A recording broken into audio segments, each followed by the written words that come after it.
I'm really excited to share with you my guest on this podcast, Ashwini Prasad. We talk about storytelling, the kind that expresses our cultures, and we talk about how we learn to listen so we really hear each other's stories and can connect with each other across communities and the world. Ashwini is a word professional. She's a writer, screenwriter, podcaster, and workshop leader. She knows how to search for, examine, weigh, and select just the right word, but especially she knows how words express cultures. And she shares with us how and why to bring those individuals and cultures that have been marginalized and silenced in our conversations, country, and lives back into the forefront. Enjoy this thought-provoking and highly practical conversation that really deals with a very important part of all of our cultures right now, inclusion. Enjoy the podcast. I'm Norah Jones. Welcome to It's About Language. This podcast connects language and culture to life, learning, and hope. You'll experience insightful conversations with creative leaders in the fields of education, business, arts, and science. My guests shed light on the impact of language and culture on individuals and society as they share their stories and experiences. You'll be informed and inspired as we explore how language and culture make us human and bring hope in the midst of a challenging world. It's my great pleasure today to welcome Ashwini Prasad to the podcast. Hi, Ashwini. Hi there. Thanks so much for having me, Norah. I'm so excited. Well, I'm really grateful that you're here because this is a time, well, I guess always culturally, there's the time of talking about who's invisible, who is seen, who is heard, who is silenced. This is an important time in our culture and many other cultures as well, but I really am delighted and eager to hear from you today because as the inclusive screenwriter, as your name is known, with your podcast, Inclusive Storytelling, and the classes that you provide, you keep coming at the idea of inclusion in so many different ways. And you have a very interesting reflection for us to begin with about inclusive storytelling begins with listening. So I'm going to begin by listening. Tell us more. Sure. Well, as you know, I have my own podcast as well. And one thing that's habitually came up, because as you know, as podcasters, we kind of have our podcast question, right? It's the question, no matter where the conversation's going, it's one question we ask our guests. And so my question is, how can we be more inclusive in our lives? And so I've been asking that throughout my podcast to my guests. And I will say, and these are a lot of folks that are non-white, non-males, non-cis, non-heterosexual folks. And so habitually they've been saying to listen. And that's been this major thread. And so I've been kind of contemplating and thinking about inclusive storytelling and what that means, and especially thinking about the oral traditions of where storytelling and talking was around campfires, it was around our villages, it was around in community. And I was like, gosh, that's really where storytelling begins. It begins by listening to other folks, listening to what they have to say, and then making your responses versus kind of always being on the defensive or having a tailored approach or tailored words or tailored responses. And so I thought it was just really interesting that these folks that I've been interviewing have been saying, please listen to us, essentially. Please, and that's where that comes. And that's where that comes from. Please listen to us. Please listen to us. I'm thinking about in my own history, including with educational publishing, that one of the keys about how do we get young children, especially young males, to understand the importance of what they're learning was more to go into the storytelling. Indeed, more of that traditional, ancient human approach to teaching and learning from each other. And storytelling like you work with, Ashwini, must be extremely educational because it's also focused on repairing breakage, repairing separation, repairing invisibility. Yeah, and I would say, that the stories and the lessons is for everybody, no matter the gender or the age. And I think what's important is that we read or listen or be able to articulate with people and folks that we don't know much about or may not have been exposed to, and kind of seek that out. And so what I try to do is have the goal of being in a space where it's like, okay, who have we not heard from that we should hear from? So about 2 years ago, I started researching much more about what stories are out there. And so I found out about Bass Reeves, who was he was the first U.S. Deputy Marshal west of the Mississippi, and most likely he was the basis of the Lone Ranger. And we've never seen the Lone Ranger as a Black man, except in The Watchmen, HBO's Watchmen. And so I found out about him. And then I found out about Norah Khan. It's Noor Inat Khan. And she was a World War II spy, and she literally lived the spy life. Briefcases, moving from apartment to apartment, relaying information. And there is I think it's a PBS documentary about her, and Frida Pinto is now put in to be actually portraying her in a movie. And it's nice that they're finally coming up with this, but all these wonderful stories. I've also found out about Shewin Sugihara, who is the Japanese Schindler.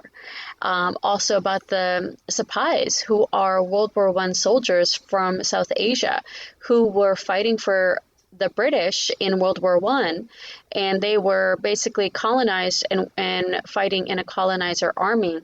And the little history that is about the Sepais, the history says that if they weren't at the Western Front, Ypres would have fallen.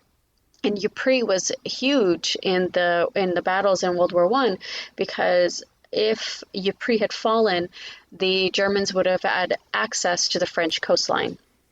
So I'm finding out all this amazing stories about these amazing people, and I've never, ever heard about them. And I got upset at first because I was like, this is nonsense, absolute nonsense, that this is the first time I'm hearing about these amazing people and their amazing stories.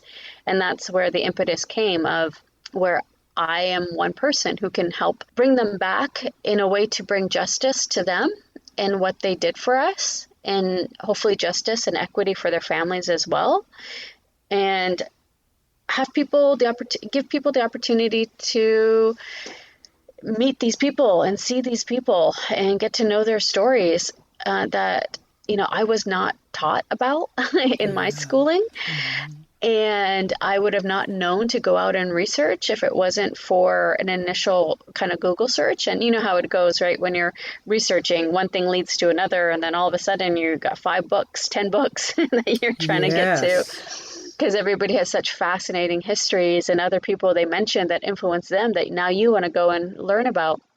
And so it's just definitely been that, but it makes me just really happy to be able to tell these stories. And I guess that's where that part of listening is, even if it's listening through reading or listening through podcasts or videos, being able to showcase these wonderful people's stories that I have not had the privilege of hearing about, and being able to share it with people who may not have also had the chance to hear about them, I think is really special. And I'm definitely not the only one doing it, but it makes me really happy to be able to share these stories and for my own learnings so that I can be more inclusive in my ideologies, in my learnings. And, when I'm able to speak to certain things, I have many examples to counter certain worldviews or to enhance different worldviews, and definitely enhance my own worldview.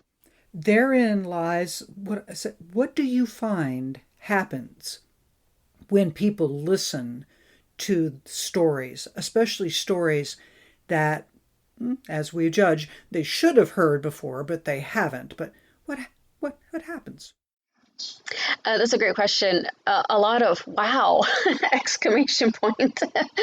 If I'm reading it like on an Instagram post, Or in person, it's like, wow, people kind of take a pause and their head kind of tilts back and they're like, wow. And so that's always kind of really fascinating. And also there's always been reactions like, really? Why didn't I know this? And I'm like, I know, right? Exactly. Really? Why did I not know this? No question, that sudden discovery that we've been missing something. I know that I've looked a lot back at my education and going, how come these stories weren't told to us? It is fascinating.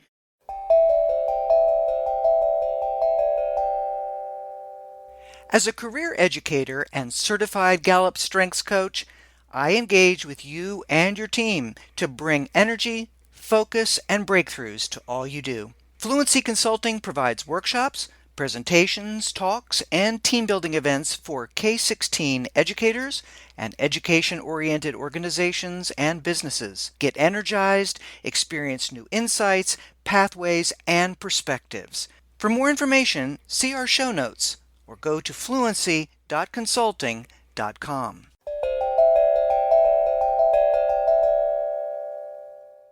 But where did you come from? What's your background that has brought you to the point where you wanted these stories to be told?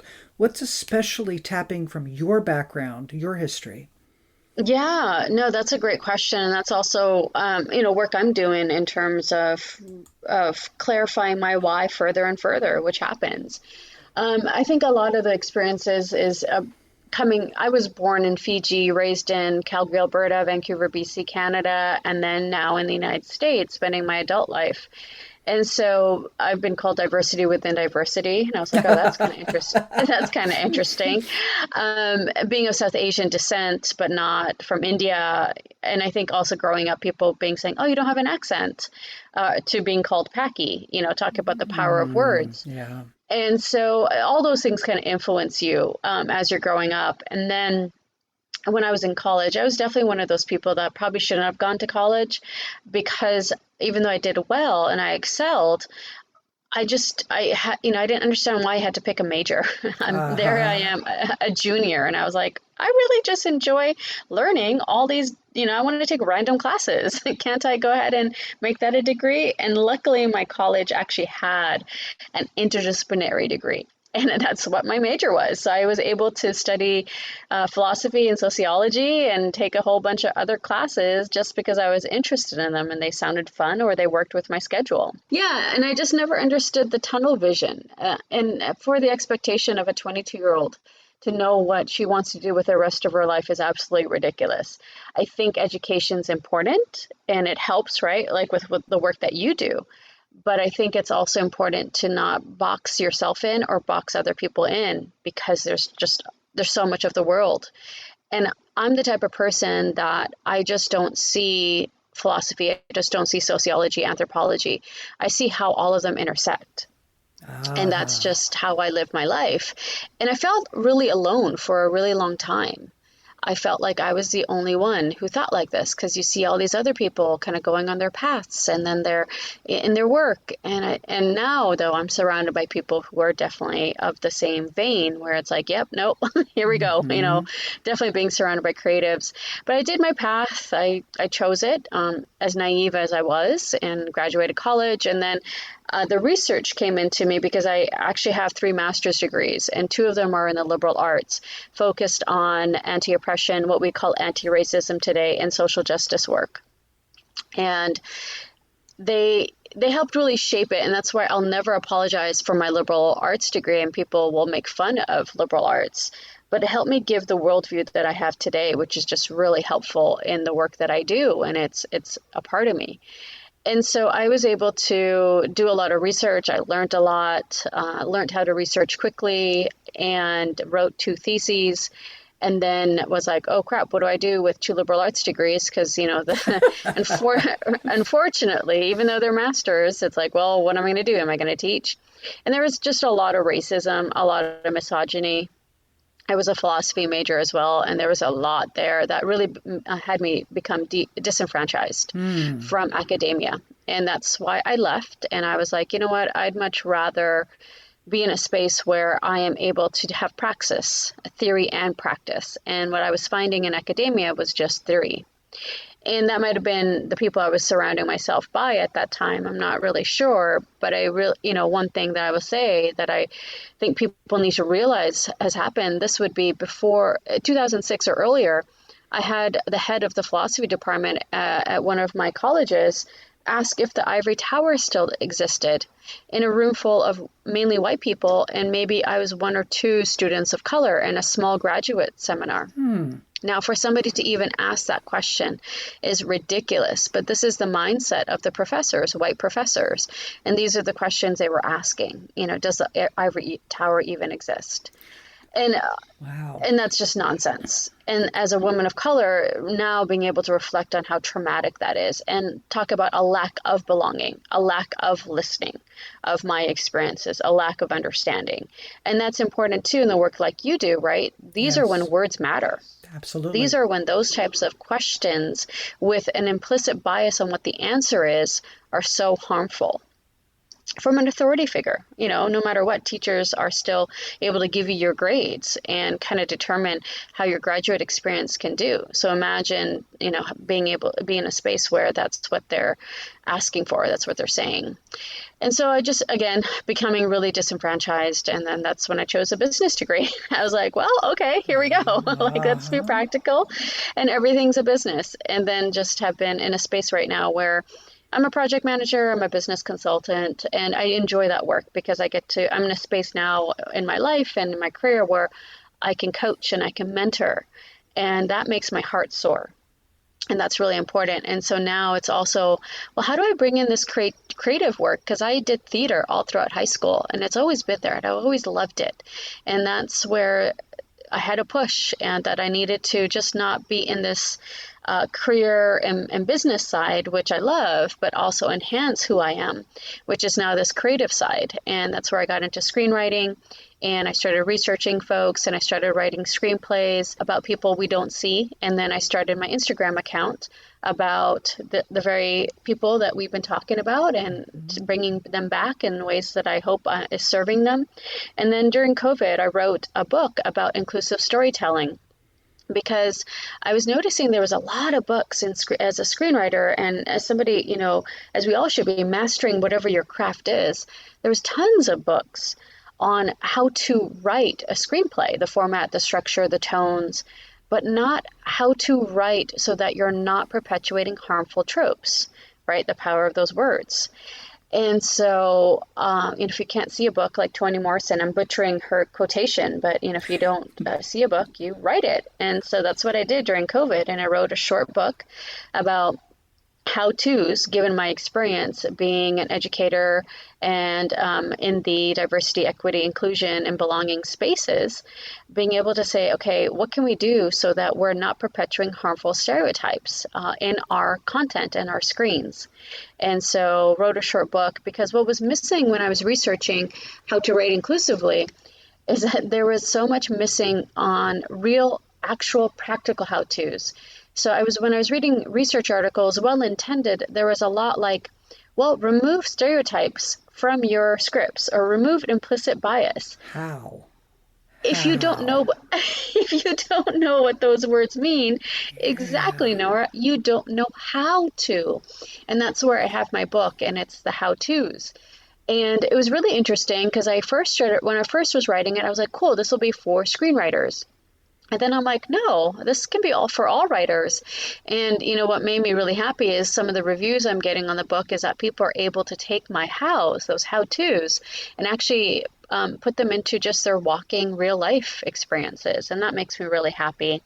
So it's all that's, kind of, I guess, the shorter version, the last 10 minutes of my life. But that's how I got here. And I remember also a pivotal course in college where I wrote my first master's degree. My first master's thesis was on this particular class. It was called Ethics of Diversity, but it should have been called A Philosophy of Oppression.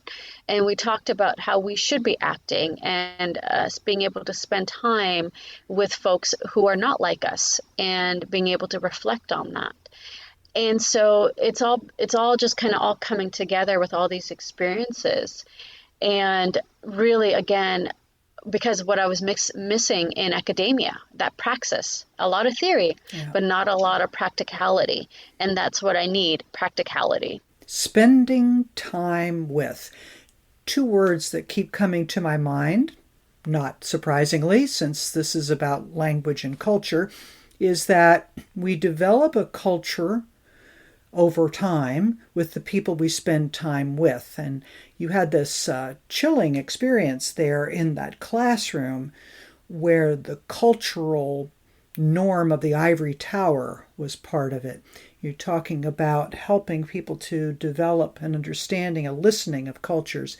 And then there's language throughout. Indeed, I do send folks to my website to make sure that they take a look at your podcast title and that book, The How to Write Inclusively. That's powerful about words. Ashwini, tell us a little bit more about the words and the power of words as you are working with, well, writing them, teaching others how to write them. Yeah. Well, I think it's, one thing that I have, because I talk about this in like different writers groups, is should we be using certain words? Because one, they are part of someone's culture. And we had a really deep conversation a couple of weeks back with a writing group I'm a part of. And, we were talking about Spike Lee and the words he uses in the movie that he directs. And one, I definitely am somebody who's like, I am not here to tell any culture what they can and cannot say. I think what's important for somebody like me who's an outsider of certain cultures is if I am writing something, one, I need to get permission. I need to make sure I'm well researched so that I know I'm portraying something accurately, because I am of write what you know, research the rest. And thirdly, I would say, being able to ask the question to yourself, is it necessary? Can you portray the same emotion, the same thing you want to say in a different way that's not maybe stereotypical or derogatory? Brilliant. Not stereotypical, not derogatory, being said in the way that would be appropriate for the culture, or leave it out, right? If you're not part of the culture, you can definitely leave it out. What are some of the things that you have suggested in your classes, in your book, in your podcasts, etc., to make sure that people know when they have reached the point where they're about to use the words or engage in a cultural reflection that is inappropriate for their own background? Yeah. Some of the things I say is, one, go and find people out. You can, and even if it's not face to face, especially during COVID, but that's going to be rapidly changing, and you can do a face to face through Zoom, being able to talk to people. So if I want to, write something about a certain group, I'll go ahead and try to talk to them. Like I was trying to find some folks who are Black women military vets. So I researched different groups and sent emails to them, in hopes of being able to talk to somebody. Mm-hmm. And no one owes you your time, and you should never think that somebody can give you their time for free. You have to either build relationships with groups and people, which takes effort on your part to contact, talk, be a part of the culture, start becoming part of the culture, be invited, and making sure that you're not invading people's spaces. That's really important.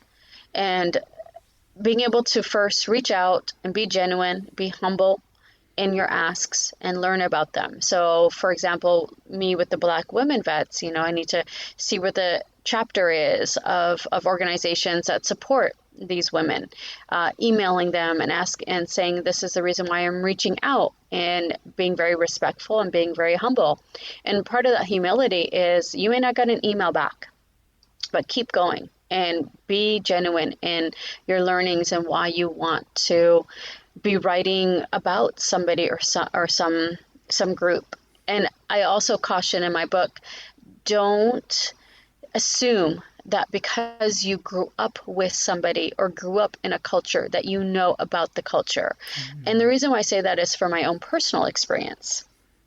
Because I grew up in Vancouver, BC, my formative years, 8 to 18. And so I was surrounded by a lot of folks from Hong Kong and Japan and China. And at the end of the day, I had a lot of Chinese friends, and I spent time with their families. I spent time at their homes, but I should never write about the Chinese experience without interviewing people who are Chinese, because no matter how much time I spent with the groups, I still, one, am not somebody who's walking around in that body, and I wasn't with them at every meal. And so that's what's important, is that just being able to spend time with a group or growing up doesn't necessarily mean you know that group's experience. And that's where that research comes in. Being very careful with that. Now, have addressed so beautifully when one is researching something, writing something. And let's take a look at what you share, you personally, with folks that you speak with, that you write for, about how those that are standing in the midst of society, not writing necessarily about something, just living in it, turning to the news each day, turning into their own families each day, going into their places of work each day, how do they stop and think about inclusivity, words, culture? How do they approach their awareness and their lives? Yeah, it's a great question. It goes back to that hook. Inclusive storytelling begins with listening. So as if you are hearing certain items being said by certain networks, well, are you, and it's being portrayed about a certain group, well, are you reaching out to a certain group? Do you know members of a certain group that are comfortable talking to you? And seeing if there's a narrative that matches that or is counter to that.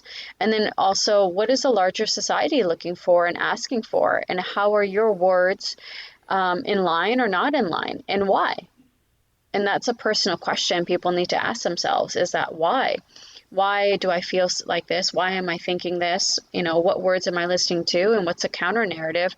And from the people who are maybe survivors of certain things, and being able to then say to yourself, okay, well, what narrative do I want to be approaching that is going to cause the least amount of harm that I can possibly put out there in the world?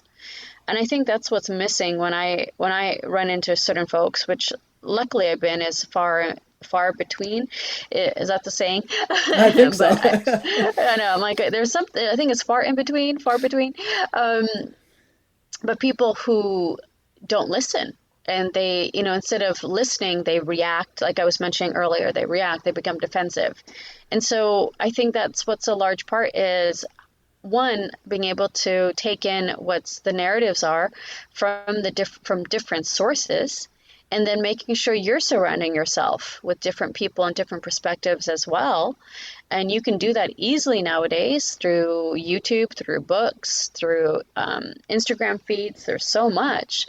And making your content diverse so you can come to your own conclusions about certain things, because those words matter.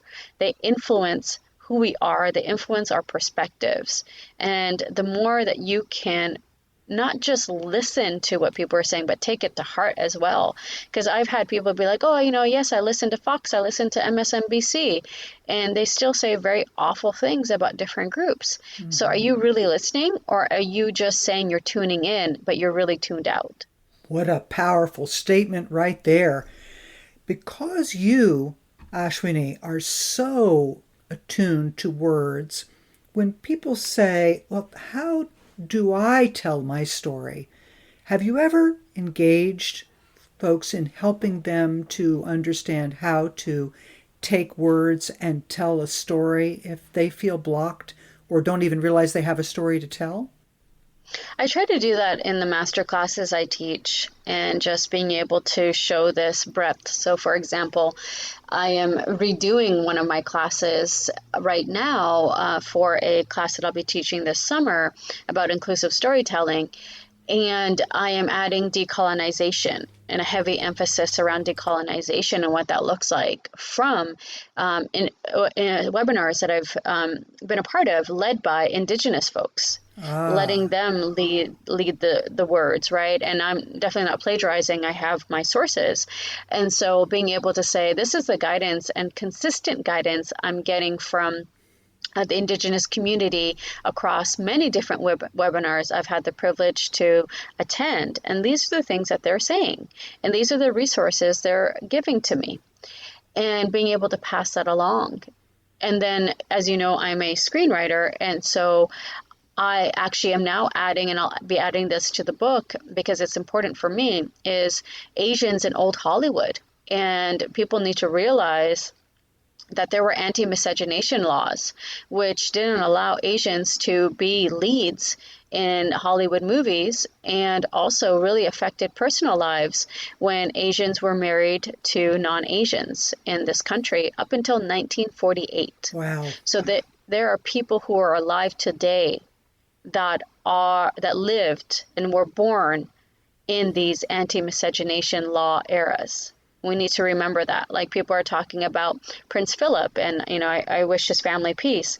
We also got to think he was 99 years old, and India gained its independence from Britain in the 1940s. So there are people who are older than the independence of these many countries still alive. Fascinating. Okay. And think about what you know, right? And the work that you do as well. Well, what language are we still carrying over? And what is inclusive and what is not? Indeed, very much so. Now, here comes another question then. Mm-hmm. You have a personal background where you were challenged because of your history coming from Fiji, your being in Vancouver with folks that were from various, shall I say, non-majority, or at least historically, majority white kinds of cultural background. There may be people of the traditional majority white culture that are afraid to, don't know how to go about reaching out, go about learning. How do you encourage people to say the outreach, the asking, the listening is in fact powerful and, if I can use this term, safe? Yeah. No, I think that what's really important is to think about where we are today. So if you know how to access the internet, I don't see what excuse there is. The only time I can see an excuse is one, access, internet access is not for everybody. It's not around as readily available as it should be. It should be a right. But for those of us that are privileged enough, you really, as far as I'm concerned, don't have any excuse. There's lots of content. You can look up Black directors, you can look up Asian directors, you can see what they've put out there and look at the content on YouTube, on Amazon, on Netflix. There's plenty of books.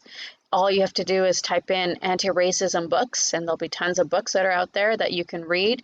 And I think it's important to read books written by, if it's like a particular subject, so anti-racism, read books from white and non-white folks, people with disabilities, making sure that you're reading books that are written by people with disabilities. And if you're not internet savvy or don't have the privilege, being able to go, I think, where you can just take your imagination and learn so much is through books. And books are free with a library card. And if you can walk over or be able to use a Kindle, or I use a Libby app, which is the library app, and be able to get books, you can really know a lot about different people. And also travel books, and seeing travel books that are curated by people from the actual areas, not by folks who've only visited, but curated by people from the area and what they say and what they've learned about their experiences. I think that's amazing. And these are things that we should be doing. And then also blogs, for people who actually visited certain countries. What did they think? What were their experiences? And then you'll see a lot of parallels. So be bold is what you're basically saying. Go about it a variety of different ways.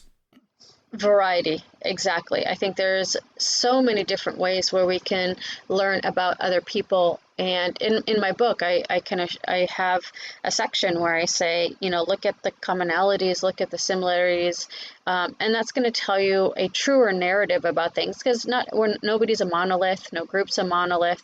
There's always going to be places and things and different opinions from a community.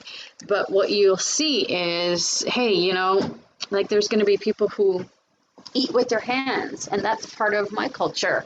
And so that's a similarity that you'll see if you research a certain group. And I think that's what's huge, is that we look at different groups and different folks and are in a space where we can look at and come to an informed view of a certain group versus something that's been fed to us through a non-inclusive lens. Wonderful. And to remember to not stereotype even within the cultural learning that one has.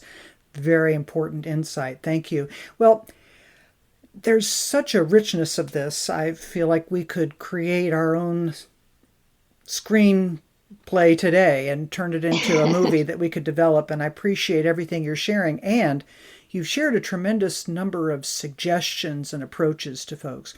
But at this point, turn now to the audience, please, and think one more time. What is it that you want to make sure, Ashwini, that you leave with people? An invitation, an exhortation, warning, whatever comes to your mind. What do you want to make sure they leave with?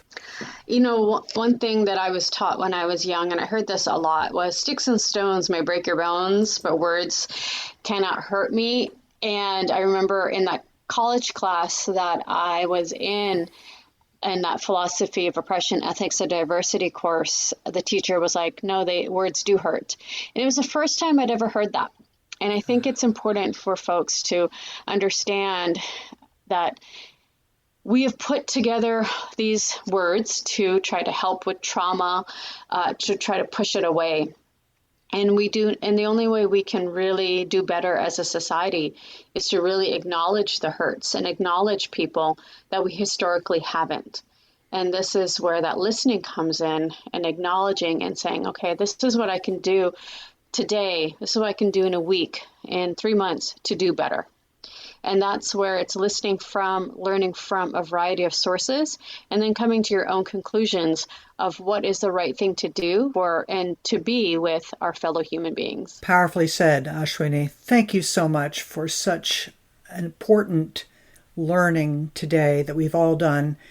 My subheading is Find Your Voice.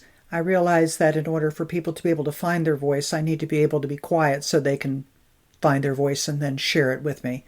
Thank you so much. I appreciate everything you shared today. Thank you. And I think what's important, just to make sure that as we're wrapping up here, is that people know it's listening, and that's so important, and also acknowledging and saying what's actionable. And the reason why I'm bringing this up again is that when I speak to things that people may around like anti-racism or things that are uncomfortable conversations, I've had people kind of be silent as they're listening. And it's uncomfortable for me because I'm like, am I talking to a wall? And so, people say, listen, just listen. And it's true. I agree. One thing I think we can all do better is acknowledging and saying, this is how I'm going to move forward. That would be really helpful in the way that we talk. So I really do appreciate you having me and this time together. Well, as I appreciate that last, making sure we're clear about the actionable nature of what we do. And I certainly encourage folks to listen to your podcast, to take a look at that book, and to connect with you, to keep this learning going and to keep the connection going, to take action in life and ask you for your great insights into how to make sure that we're doing it in a way that gives life. Thank you again, Ashwini. Thank you so much for having me. I really appreciated this conversation. It was great. Thank you so much for listening to this episode. If you enjoyed it, please share it with your friends, family, and colleagues. Let's continue the conversation. Be sure to check out my website, fluencyonline.com, to learn more about our guests and to check out the resources and information they've shared with us there. I have other ideas, resources, and opportunities there for you too. Again, thanks so much for listening, and until next time.